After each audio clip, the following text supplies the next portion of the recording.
The night air was thick with rain, cold enough to seep into the bones as Ethan paced the length of his small apartment.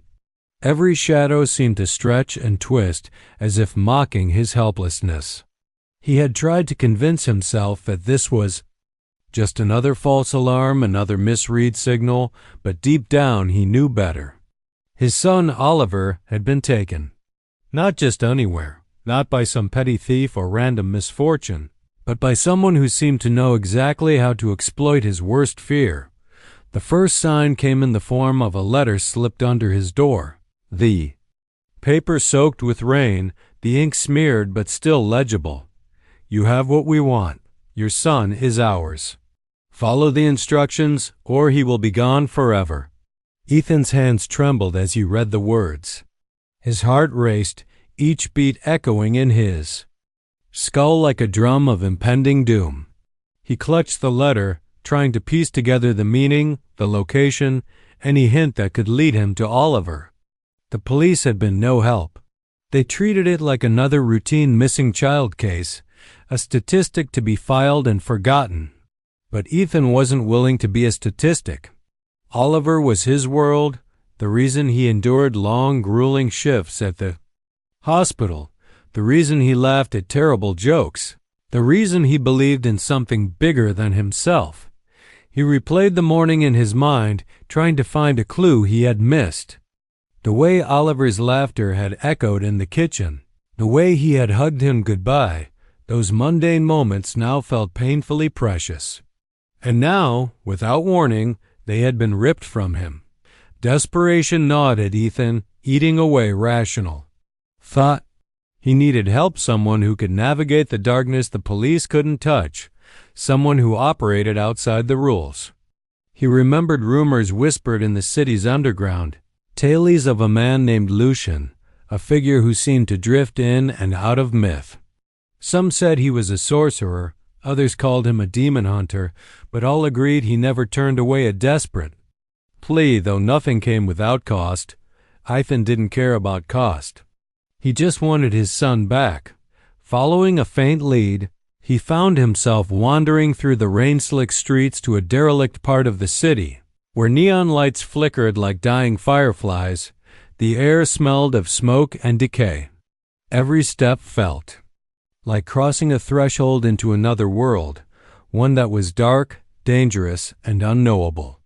At the center of the alley, he saw a figure leaning against a crumbling wall, obscured by shadows. The figure's presence was magnetic, unnatural, as if the very darkness clung to him. "You're looking for your son," the man said before Ethan could speak, his voice smooth but edged with danger. "And you will find him. But it will cost you." Ethan felt a chill creep down his spine. The man's eyes seemed to pierce straight through him, seeing not just his desperation, but his soul laid bare. "Who are you?" Ethan demanded.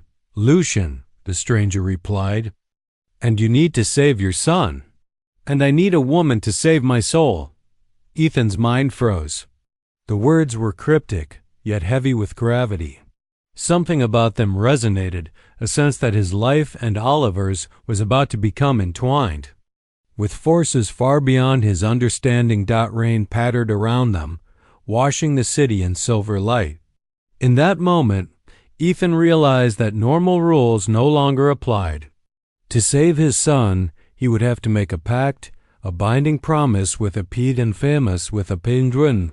As of his son, he would have to make a pact, a binding promise with a pedium prium to a pidavantrum to vantrum visavin. Man whose motives were as mysterious as the shadows that clung to him. And so, beneath the cold crescent moon, the seed of a dangerous alliance was planted, a choice that would pull him into a world of dark magic, moral compromise, and unimaginable peril.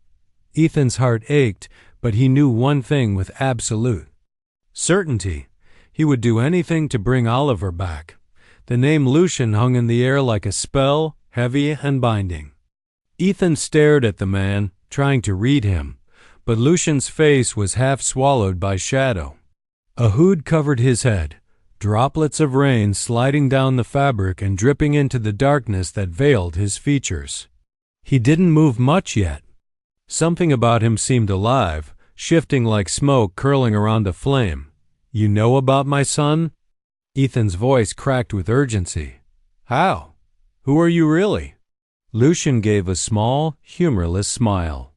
"I know because the world whispers to me. It speaks of debts, desires, and desperation. Right now, it screams your name." His tone carried no pity, no warmth, just a detached certainty, as if he were reciting an inevitable fact. Ethan clenched his fists. He didn't want riddles. He wanted answers. "If you can help me, then tell me where he is. Tell me now." The stranger stepped forward, and with the movement, his presence deepened. He wasn't taller than Ethan, nor broader, but he carried an aura that made the alley shrink around him. His eyes, once hidden, now caught the dim light, a piercing, unnatural gray, like storm clouds that never cleared. "I can find him," Lucian said evenly. "But you must understand, rescuing him is not as simple as storming a door or calling the police. Your son was taken by hands that serve something older, darker. Mortals can't breach that kind of cage. Only those who walk in the shadows can." Ethan's breath quickened. "And that's you?" "Yes," Lucian replied, his voice edged with both pride and bitterness. "But everything has a price. You need to save your son." He paused deliberately, letting the silence bite. "And I need a woman to save my soul." The words echoed in Ethan's mind like a riddle spoken by an oracle. "What the hell does that mean?" Lucian tilted his head, regarding Ethan as one might a stubborn child. "It means I am bound, cursed. My existence is neither life nor death. I linger in this limbo, and the key to release me lies not in power, but in choice, the choice of one woman. Without her, I remain chained. With her, I am free." "And you want me to find her for you?" Ethan asked, his suspicion deepening. Lucian's smile returned, faint and razor-sharp. "You're a man with nothing left to lose. That makes you capable of much. Our needs align. Help me find her, and I will return your son to you." Ethan wanted to shout, to rage at the absurdity of the bargain. How could he think of anyone else, any woman, when Oliver's life hung in the balance? But the certainty in Lucian's eyes chilled him. This wasn't a madman. This was someone who knew, someone who trafficked in truths most people would never believe. Lightning cracked above, illuminating the alley for a split second. In that flash, Ethan swore he saw something unnatural. About Lucian, the faint shimmer of sigils burned into his skin, crawling along his neck and jaw like chains of fire. When the light faded, Lucian's hood concealed it again, but Ethan couldn't unsee it. "Why me?" Ethan asked quietly. "Why not someone else?" "Because desperation sharpens resolve," Lucian answered. "And because your son is bait. The cult chose him for a reason. He is the hook that drags you into the current. You're already in the game, whether you like it or not." Ethan's stomach turned. He hated the man's calmness, his cryptic certainty, but beneath the unease lay a truth he couldn't deny. Lucian was his only chance. The rain grew heavier, drumming against the pavement, masking the sound of Ethan's heartbeat. Lucian extended his hand, pale and scarred. "Decide quickly, father. Every moment you hesitate, your son drifts further into the abyss." Ethan stared at that hand, at the man who seemed both savior and damnation. His instincts screamed to run, but his heart screamed louder. With a trembling breath, he clasped Lucian's hand, and in that instant, the pact began to weave itself around them, unseen threads binding two desperate men to a fate neither fully understood. The rain hadn't stopped since Ethan first met Lucian. It slicked the cracked stones of the alley, ran down the walls in murky streams, and drummed against Ethan's skin until he was shaking as much from cold as fear. Lucian's hand was still, extended, pale, and scarred, waiting. Ethan stared at it, his chest heaving. It was the hand of a man, yes, but it wasn't only that. There was something coiled beneath the flesh, something that hummed like a live wire. "Shake it," Lucian murmured. "Seal it. Or turn away and let your son's cries echo in your head until you die." Ethan's throat tightened. He thought of Oliver, his boy's small voice calling for him. The way he'd once whispered, "Promise you'll never let anything bad happen to me, Dad." A promise Ethan had already broken. His hand shot out before he could talk himself out of it. Their palms met. The world convulsed. Ethan felt it first as a cold shock, then a burning flood racing up his arm. His heart skipped, then pounded, then seemed to double its rhythm, as though it had to keep pace with something alien now coursing through him. Lucian's grip tightened. "No pact is spoken in air," he said, his voice low, resonant, almost ritualistic. With his free hand, he withdrew a blade. It was narrow, cruel, and etched with markings that shimmered faintly like molten silver. Ethan recoiled, trying to pull away, but Lucian held firm. "Blood," Lucian continued, "is the only contract Shadow respects." Before Ethan could protest, Lucian drew the blade across his own palm. The cut should have bled red, but what oozed forth was black, viscous, and alive. It writhed as it dripped, sizzling against the wet pavement. Lucian turned the blade toward Ethan. His gray eyes bored into him. "Your turn." Ethan's stomach lurched. He couldn't. This was madness. But the thought of Oliver chained, crying. Terrified, it pressed harder than reason. His fingers closed around the blade. He dragged it across his palm.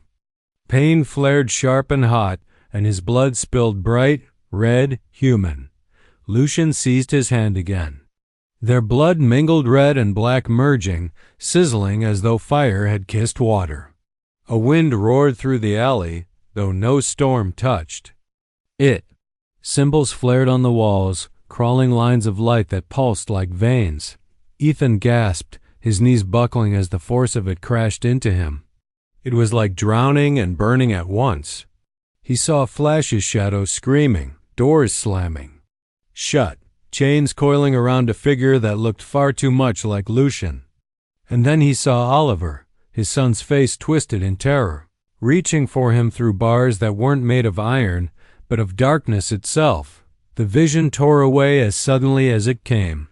Ethan collapsed to one knee, clutching his palm. The cut glowed faintly, as though branded by fire. "It is done," Lucian said. His voice carried both gravity and something Ethan thought might almost be relief. "Our fates are tied. Where you go, I go. What you seek, I must grant. And in turn, what I seek, you'll drag me into," Ethan spat, panting. "Don't think I don't see it. This isn't just about Oliver. This is about you." Lucian's expression didn't shift. "Of course it is. No pact exists without balance. You want your son. I want freedom. Neither of us gets what we want unless the other succeeds." Ethan staggered to his feet, rage twisting in his chest, but beneath the anger was something worse: acceptance. He had shaken the hand. He had spilled the blood. It was already too late. Lucian turned, his cloak whispering against the stones.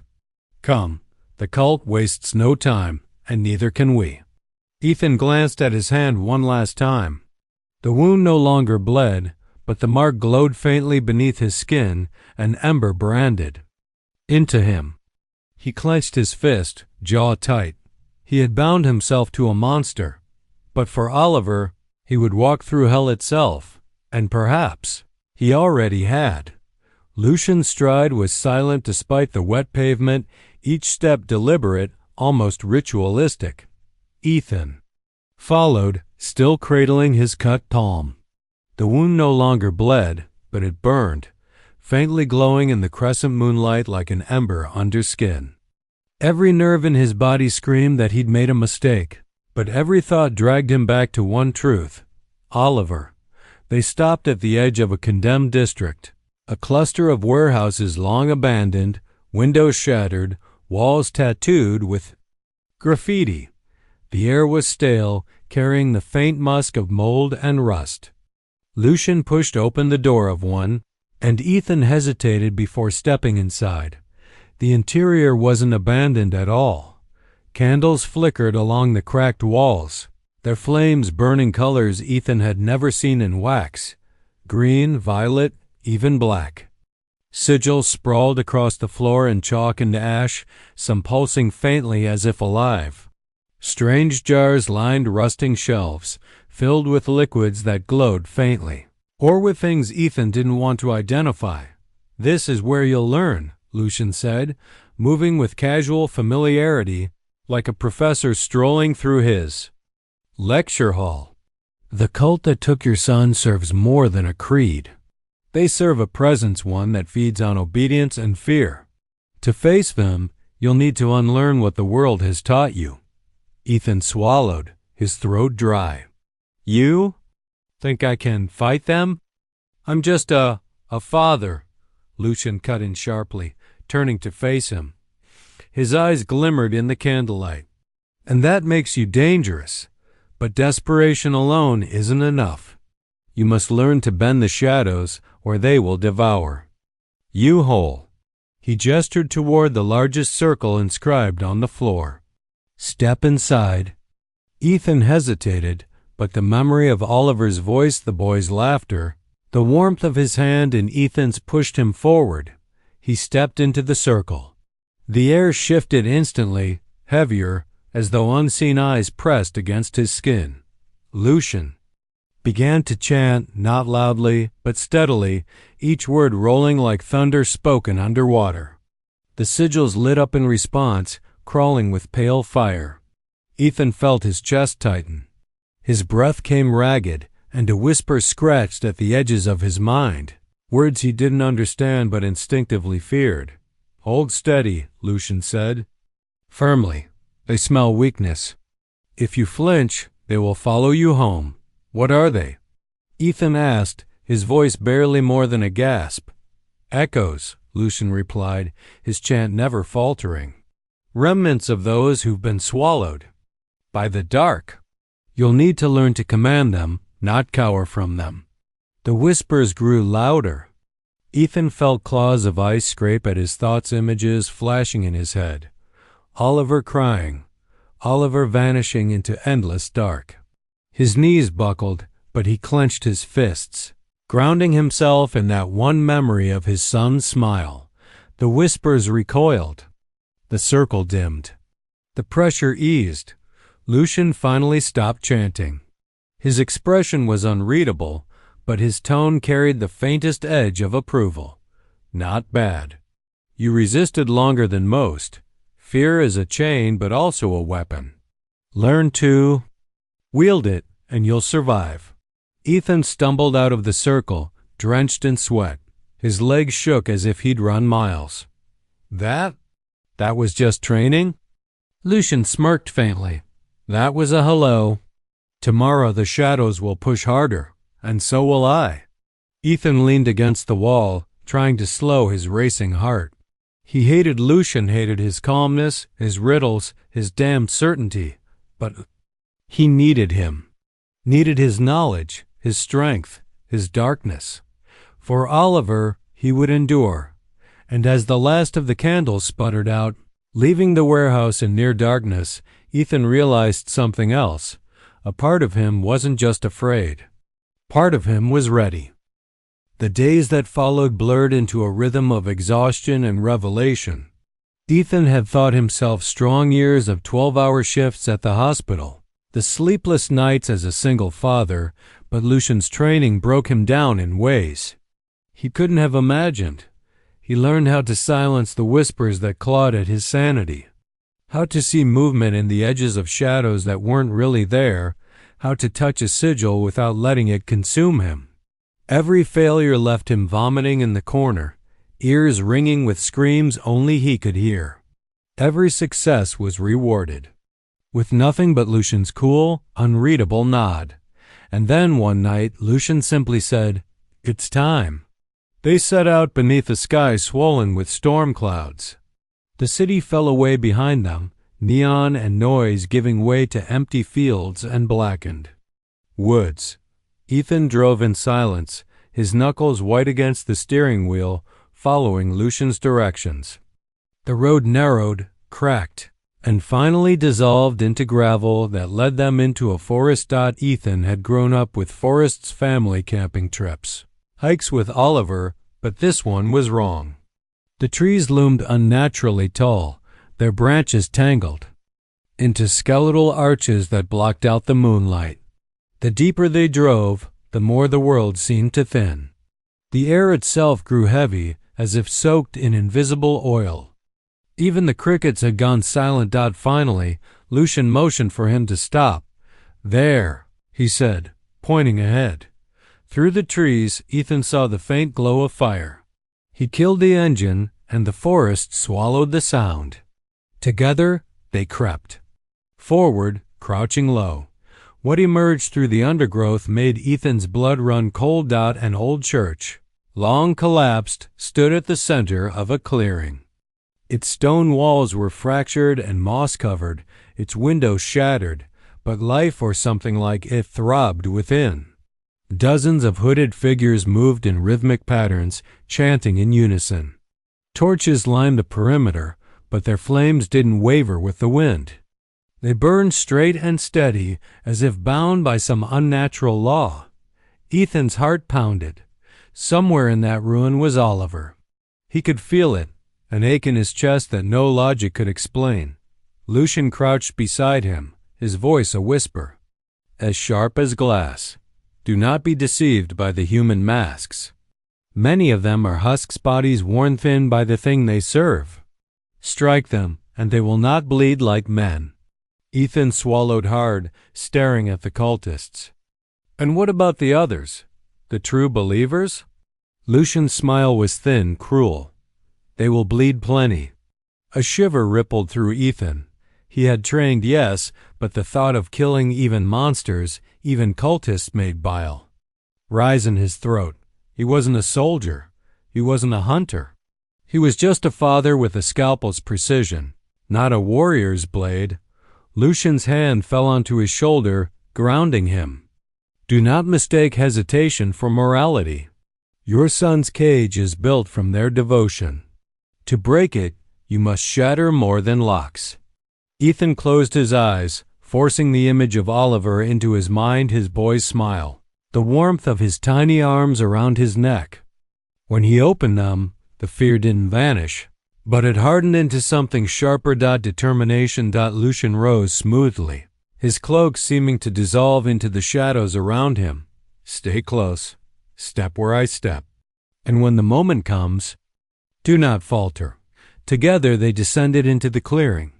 The chanting swelled, a guttural hymn that seemed to rise not from the cultists' throats, but from the ground itself.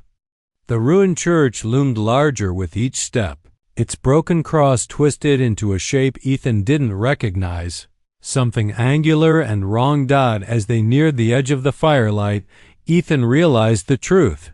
This wasn't just a rescue. It was an initiation, and the forest itself was watching. The ruined church pressed down on Ethan like a weight. Every whisper of the cult's chanting dug into his bones, each syllable vibrating through marrow and nerve. He scanned the crumbling nave for Oliver, praying for a glimpse of his son. But Lucian caught his arm and pulled him back into shadow. "Not yet," Lucian hissed. His eyes flickered with the faint glow of those strange storm-gray irises. "Rushing. And blind as death for both of you." Ethan grit his teeth, fighting the urge to shove the man aside. His patience was threadbare. But before he could retort, Lucian's gaze shifted. His expression, usually sardonic, cold softened in a way Ethan hadn't seen before. "There," Lucian murmured almost to himself. Ethan followed his eyes. Across the clearing, past the flickering torches and hooded figures, stood a woman. She was not robed like the cultists, but clothed simply, a worn coat, leather satchel, dark hair braided loosely down her back. She didn't chant with the others. Instead, she was bent over a book, her hands tracing symbols across its pages with measured calm. Her presence seemed out of place. "Who is she?" Ethan whispered. Lucian's answer was a whisper laced with something Ethan hadn't heard before reverence. "Amara." The name lingered, strange and unfamiliar, yet waited. Ethan glanced at him. "You know her?" Lucian's jaw tightened. "Not yet, but she is the key." Ethan frowned. "The key to what?" "To me." Lucian's voice dropped. And for the first time, he didn't sound like the man who had forced a blood pact in an alley. He sounded raw, almost human. "The curse binds me in chains that only choice can break. Not mine, hers. A woman must see me, truly see me, and choose to save what remains of my soul." Ethan stared at him, disbelieving. "That's insane. You mean to tell me you've dragged me into this nightmare, risked my son's life, all for Lucian?" Cut him off with a sharp glare. "Do not mistake this for selfishness. My damnation and your son's captivity are entwined. The cult serves the same force that holds me.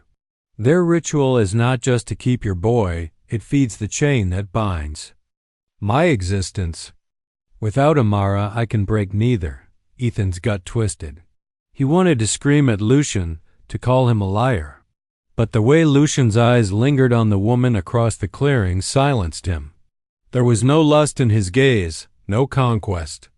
There was hunger, yes, but not for flesh. It was the hunger of a drowning man staring at the air above the surface. Amara moved differently than the cultists. Where they swayed and bowed with fanatic rhythm, she was measured, deliberate. She traced sigils with a scholar's hand, not a zealot's.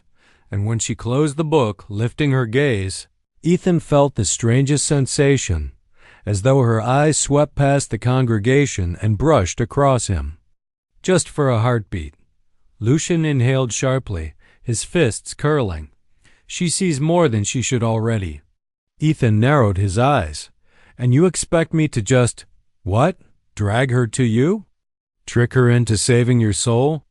Lucian's smile was thin, bitter. "No, that would bind nothing. Salvation must be given, not stolen. You must bring her to understand, to choose." The absurdity of it struck Ethan like a blow.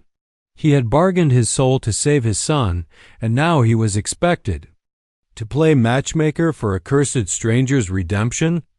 But in the pit of his stomach, he knew the truth. Whether or not he believed Lucian, Amara was part of the path, and Oliver didn't have time for him to argue with fate. The cult's chanting grew louder, the firelight brightening unnaturally. Amara closed her book, tucked it under her arm, and stepped deeper into the church. The hooded figures parted for her without hesitation. She wasn't their prisoner. She wasn't their leader. She was something else, something vital. Ethan felt Lucian's hand tighten on his arm again. "Now you see. Without her, neither of us has hope." For the first time, Ethan glimpsed the full scope of the journey ahead. Rescuing Oliver wasn't just about breaking chains. It was about weaving choices, lives, and destinies together. And Amara was the thread that could unravel it all. The forest was restless that night. Wind hissed through the skeletal branches as Ethan sat with his back against a crumbling stone wall, staring at the fire Lucian had conjured. It wasn't wood-fed, just a small circle of flame hovering over. A carved sigil. Its light flickered, but it gave off no warmth. Across from him, Lucian sat with eyes half closed, as though meditating. Ethan hated the way he could look so calm, so certain, even while everything around them teetered on the edge of madness. Amara, her name had lodged itself in Ethan's mind like a thorn. He couldn't stop replaying what he'd seen. The quiet intensity in her movements, the way the cultists treated her with reverence but not fear, The way her gaze had brushed across him in the clearing. Why her? Ethan finally asked, breaking the silence. Lucian opened his eyes slowly, gray irises glimmering like storm clouds caught in moonlight. Because fate chose her. Not I, not you? Fate, Ethan scoffed, shaking his head. That's convenient. It's truth, Lucian replied evenly. Her bloodline carries echoes of something older than the cult, older than my chains. Her will alone can break them. Ethan leaned forward, jaw clenched. And what if she doesn't want to? What if she wants? Nothing to do with you, or with me? She didn't choose any of this. Lucian's expression sharpened. Choice is all that matters. I cannot force her. Neither can you. If she turns away, then we both fall. The words landed heavily, as if Lucian had bound them with the same weight as the blood-packed dot Ethan scrubbed his hands over his face. The idea gnawed at him. It wasn't enough that he had to rescue Oliver from the clutches of a death-worshipping cult. Now he had to risk dragging an innocent woman into their nightmare. If she was the key to Lucian's redemption, then she was. Also a target and unwitting pawn in a game she hadn't asked to play. And yet, Oliver's face haunted him. His boy's voice, muffled by distance, seemed to echo in his skull. Dad, don't let them take me. The firelight danced across Lucian's face, revealing lines Ethan hadn't noticed before, deep, worn creases, like scars left not on skin but on the soul itself. For a moment, he looked less like a monster and more like a man clinging to his last hope. You think I'm cruel, Lucian said quietly, as though plucking the thought straight from Ethan's head. You think I would sacrifice her to save myself. Ethan glared at him. Wouldn't you? Lucian didn't answer immediately. He stared into the unnatural fire, his jaw tight. When he spoke, his voice was low, almost a whisper. I would not condemn her. But I will not lie. I want her choice. I need it. You may call that selfish. I call it survival. The words left Ethan more unsettled than reassured. He wanted to believe there was something redeemable in Lucian, something human beneath the curse. But the man's hunger for freedom felt like a blade forever at Amara's throat. The forest creaked, a branch snapping in the distance. Both men tensed until it became clear it was only the wind. Ethan's heart hammered anyway. If she helps you, Ethan said finally, and it costs her everything, her safety, her soul, how am I any better than the cult that took Oliver? Lucian's eyes locked onto his. That is the question. Isn't it? How far will a father go to save his son? The silence that followed was heavier than any chant, any shadow. Ethan lay awake long after Lucian closed his eyes again, the fire sputtering with strange colors. Amara's face lingered in his mind, not because of her beauty or her mystery, but because she didn't know yet. She didn't know the chains waiting for her, and Ethan couldn't decide what terrified him more, that she might refuse to help them, or that she might agree. The ruined church reeked of smoke and damp stone, but beneath that, Ethan smelled something sharper: copper, rot, and the metallic tang of blood. The chanting of the cultists throbbed like a heartbeat, a rhythm that rattled his skull. He gripped the knife Lucian had pressed into his hand, a jagged thing etched with runes that flickered faintly in the torchlight. Lucian led the way, silent as shadow, his cloak dissolving into the dark. Ethan followed close, his pulse pounding. In his ears, every step brought him closer to Oliver, but also deeper into the heart of madness. The nave stretched wide, its shattered roof exposing the storm-racked sky above. At the center, encircled by hooded figures, stood an altar. And on that altar, Ethan's breath caught, was Oliver. His son lay bound in iron chains far too heavy for a child, his small chest rising and falling in shallow gasps. His eyes fluttered, open, wide, and terrified, and for one aching moment, they locked with Ethan's. Dad. The word was weak, barely audible over the chanting, but it pierced Ethan like a blade. He surged forward, but Lucian caught his arm with a grip of iron. "Not yet," he hissed. "The leader must be unseated, or you'll both be devoured." As if summoned, the chanting halted. The cultists parted, and their leader stepped into view. She was tall, draped in crimson robes, her face hidden beneath a bone mask carved with spirals that seemed to writhe in the torchlight. Her voice was a hiss layered with echoes, as though something else spoke through her. "You came," she said, her gaze sweeping to Ethan. "The father. The offering." Ethan tightened his grip on the knife. "I'm here for my son." "Let him." "Go." The leader tilted her head, almost amused. "He is already chosen. His fear feeds the chain. His blood will anchor the gate. You are here to complete the circle, not break it." Lucian stepped forward then, his voice low, dangerous.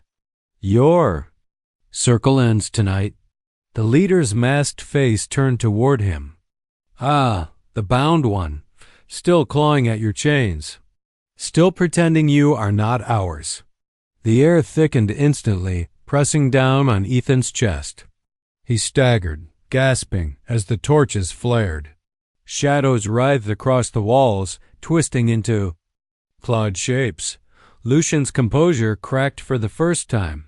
His lips pulled back in a snarl, and for a heartbeat, Ethan saw what lay beneath the man's human mask sigils glowing under his skin, veins of fire crawling up his neck, eyes burning.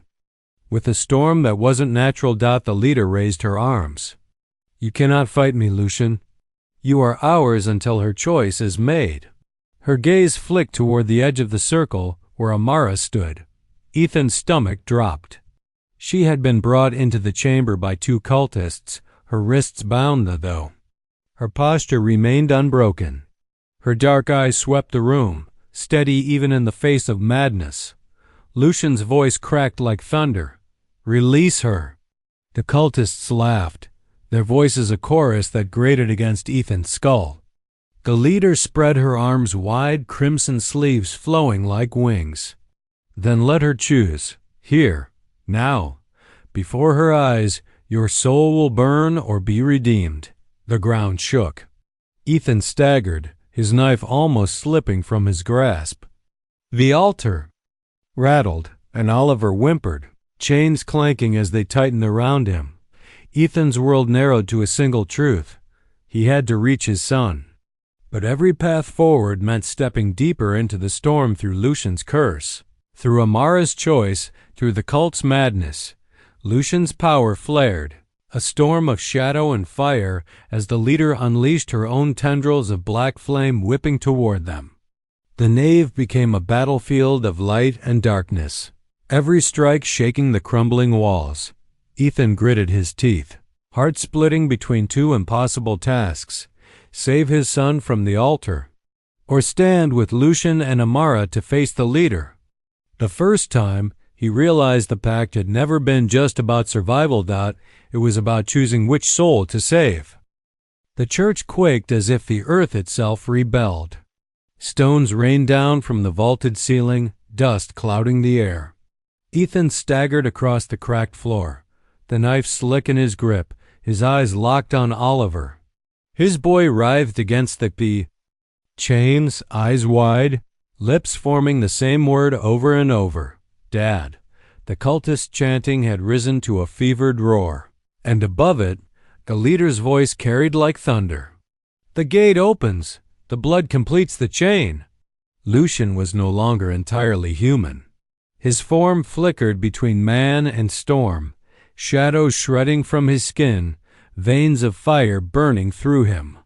Every step he took toward the leader made the ground ripple as if refusing to hold him. Yet each surge of power cost him. His breath grew ragged, his body spasmed, the curse writhing against him. And then Amara. She stood at the edge of the altar, her wrists freed by some unseen force, the cultists bowing in eerie silence. The book she had carried before was now open in her hands, its pages glowing faintly, as if alive. The light cast her face in sharp relief, serene, unreadable. Ethan's voice broke as he shouted to her, "Help me save my son." At the same moment, Lucian's storm voice crashed against hers. "Break my chains, Amara. Choose me, and this madness ends." The leader spread her arms wide, laughter echoing beneath the bone mask. "Yes, choose. Bind your fate to one and doom the other." The chamber itself seemed to still, as though holding its breath. Amara's gaze swept the room, Oliver's trembling form on the altar, Ethan's bleeding hands, Lucian's monstrous glow, the cult's slavering hunger. She closed the book slowly, her expression neither cruel nor kind. Ethan's chest tightened until it felt like it would tear. "He's just a boy," he cried. His knees hit the ground, voice breaking. "I'll pay any price. Take me instead, just give him back." Lucian's storm surged, his shadow spilling like wings. "And what of me?" His voice cracked, less command than plea. "I have burned for centuries, bound and broken.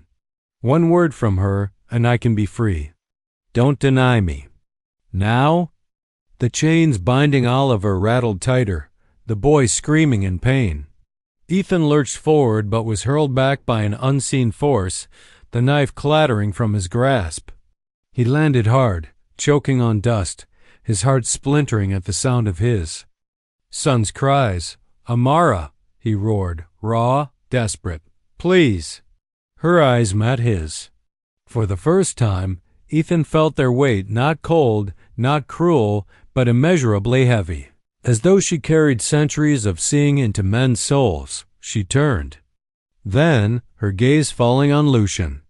His monstrous shell wavered, and for a heartbeat, Ethan saw him as he once might have been, a man, worn and tired, longing not for power, but for release. His storm-gray eyes were wet, begging without words.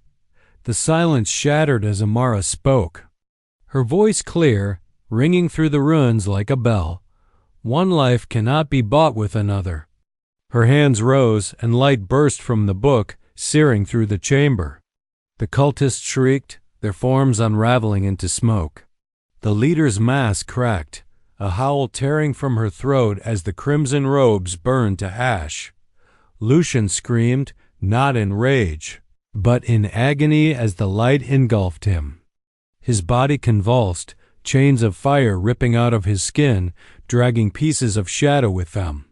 He reached toward Amara, but she only shook her head. "I will not choose one over the other. I choose the chain itself to break it." The altar split down the center. Oliver's chain snapped, flinging him free. Ethan scrambled forward, catching his son in his arms, holding him as if he would never let go again. Oliver sobbed into his chest, whispering, "Dad, Dad, Dad," like a prayer. But behind them, Lucian collapsed, his storm dimming, his body flickering.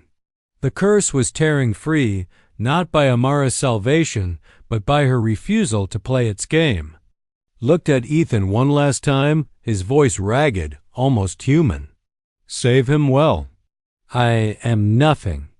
And then the light swallowed him whole. The storm had passed. Where the church once stood was only ruin, a broken shell of stone and ash. Walls collapsed into heaps of rubble. The air smelled of scorched earth and iron, heavy with silence after. So much screaming. Ethan sat on the cold ground, Oliver pressed tight against his chest. The boy had cried himself to exhaustion, hiccuping softly in his father's arms. Ethan smoothed the boy's tangled hair, whispering, "It's over. I've got you. I won't let go." But the words trembled in his throat. Because deep down, Ethan wasn't sure if it was over. Amara stood a short distance away, her dark braid loose, her face pale but calm. The book lay closed at her feet, its glow gone. She watched the ruins without speaking, her gaze distant as though listening for echoes. Finally, Ethan rose, Oliver still in his arms, and approached her. "You saved him," he said. His voice was rough, frayed from shouting and grief.